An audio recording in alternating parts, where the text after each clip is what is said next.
আসসালামু আলাইকুম। জানিয়ে দিব এই মাত্র পাওয়া সংবাদ। প্রথমেই বলে দিচ্ছি সংবাদ শিরোনাম, এরপর বলবো বিস্তারিত। স্বরাষ্ট্রমন্ত্রীকে বহিষ্কার করল প্রধানমন্ত্রী। দুর্নীতির অভিযোগে ফেঁসে গেল স্বরাষ্ট্রমন্ত্রী। আরও থাকছে, তত্ত্বাবধায়ক সরকার ইস্যুতে যেভাবে সংসদে এক হয়ে নজিরবিহীন ঐক্য গড়ে তুলেছিল বিএনপি ও জামায়াত। এতক্ষণ শুনছিলেন সংবাদ শিরোনাম। বিস্তারিত খবরে যাওয়ার আগে আরবি লাইভ নিউজ চ্যানেলটি সাবস্ক্রাইব করুন এবং ভিডিওটিতে একটি লাইক দিয়ে আমাদের সাথেই থাকুন। এবার জানাবো বিস্তারিত। সারা দেশ যখন থমথমে আর সাধারণ মানুষের মনে পুঞ্জীভূত ক্ষোভের পাহাড়, ঠিক তখনই বঙ্গভবন থেকে ভেসে এলো এমন এক সংবাদ যা পুরো রাষ্ট্রযন্ত্রকে নাড়িয়ে দিয়েছে। এই মুহূর্তের সবচেয়ে বড় খবর হচ্ছে, দুর্নীতির ভয়াবহ অভিযোগে নিজের মন্ত্রিসভা থেকে প্রভাবশালী স্বরাষ্ট্রমন্ত্রীকে সরাসরি বহিষ্কার করেছেন প্রধানমন্ত্রী। কয়েক হাজার কোটি টাকার অবৈধ লেনদেন এবং স্পর্শকাতর নথিপত্র চুরির সুনির্দিষ্ট প্রমাণ হাতে পাওয়ার পরপরই মধ্যরাতে এক জরুরি বৈঠকে এই নজিরবিহীন সিদ্ধান্ত নেওয়া হয়।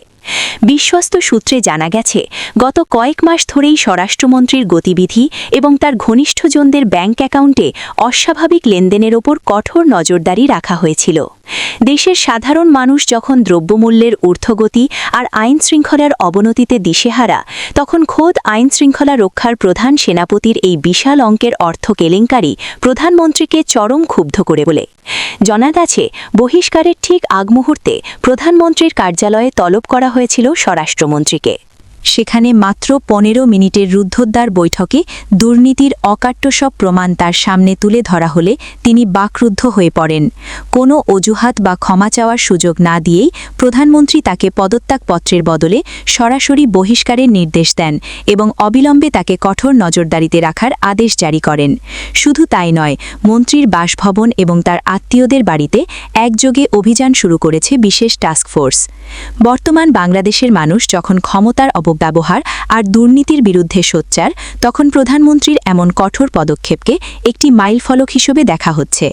তবে গুঞ্জন শোনা যাচ্ছে, এই দুর্নীতির শেকড় আরও অনেক গভীরে এবং সরকারের আরও কয়েকজন প্রভাবশালী নেতা এই চক্রের সাথে জড়িত। স্বরাষ্ট্রমন্ত্রীর মতো শক্তিশালী ব্যক্তিকে সরিয়ে দিয়ে প্রধানমন্ত্রী স্পষ্ট বার্তা দিয়েছেন যে দুর্নীতির প্রশ্নে কাউকেই ছাড় দেওয়া হবে না। এই ঘটনার পর থেকেই সচিবালয় থেকে শুরু করে রাজনৈতিক অঙ্গনে চরম আতঙ্ক ছড়িয়ে পড়েছে। ভিডিওটি শেষ পর্যন্ত দেখুন, কারণ এর পেছনে রয়েছে আরও ভয়ঙ্কর কিছু তথ্য এবং কোন প্রভাবশালী নেতার নাম এরপরে আসতে চলেছে তা শুনলে আপনার চোখ কপালে উঠবে। দেশের প্রতিটি প্রান্তে এখন একটাই আলোচনা, অবশেষে কি তবে বড় মাছগুলো জালে ধরা পড়তে শুরু করল? সাধারণ মানুষের দীর্ঘদিনের দাবির মুখে এই পরিবর্তন কি দেশের ভাগ্য বদলে দেবে, নাকি এটি কোনো বড় ঝড়ের পূর্বাভাস? সত্য গোপন করার দিন শেষ। পরবর্তী প্রতিটি আপডেট পেতে আমাদের সাথেই থাকুন, কারণ এই ঘটনার রেশ অনেক দূর পর্যন্ত গড়াবে। খবরের এ পর্যায়ে জানাবো বাংলাদেশের সংসদীয় রাজনীতির অন্যতম গুরুত্বপূর্ণ একটি অধ্যায় নিয়ে, যেখানে দীর্ঘদিনের রাজনৈতিক মিত্র বিএনপি ও জামায়াতে ইসলামী সংসদে এক হয়ে জোরালো অবস্থান নিয়েছিল। বাংলাদেশের সংসদীয় ইতিহাসে, বিশেষ করে নবম জাতীয় সংসদে সংবিধানের ৫৫ সংশোধনী পাশের সময় দল দুটি অভিন্ন অবস্থানে এসে দাঁড়ায়। তৎকালীন মহাজোট সরকার কর্তৃক তত্ত্বাবধায়ক সরকার ব্যবস্থা বাতিল করার সিদ্ধান্তের তীব্র বিরোধিতা করে বিএনপি ও জামায়াতের সংসদ সদস্যরা সংসদ অধিবেশনে একযোগে সোচ্চার হন। তারা দাবি করেছিলেন, এই ব্যবস্থার বিলুপ্তি দেশে অবাধ ও সুষ্ঠু নির্বাচনের পথ রুদ্ধ করবে। সংসদীয় কার্যবিবরণী অনুযায়ী সেই সময় বিরোধী দলীয় উপনেতা এবং জামায়াতের সংসদীয় দলের নেতারা যৌথভাবে অধিবেশন বর্জন করেন এবং সংবিধানের মৌলিক কাঠামো পরিবর্তনের বিরুদ্ধে কঠোর সমালোচনা করেন। শুধু তত্ত্বাবধায়ক সরকার ইস্যুতে নয়, বিভিন্ন সময়ে ধর্মীয় মূল্যবোধ রক্ষা এবং বিতর্কিত শিক্ষানীতি বা আইনি পরিবর্তনের বিরুদ্ধেও সংসদে তাদের ঐক্যবদ্ধ অবস্থান দেখা গেছে। রাজনৈতিক বিশ্লেষকদের মতে, ক্ষমতার ভারসাম্য রক্ষা এবং তৎকালীন সরকারি দলের একতরফা সিদ্ধান্তের প্রতিবাদে এই দুই দলের সংসদীয় ঐক্য ছিল অত্যন্ত তাৎপর্যপূর্ণ।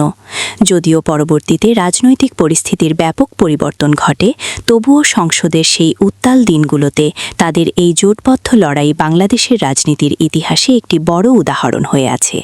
আজকের মতো সংবাদ এখানেই শেষ করছি।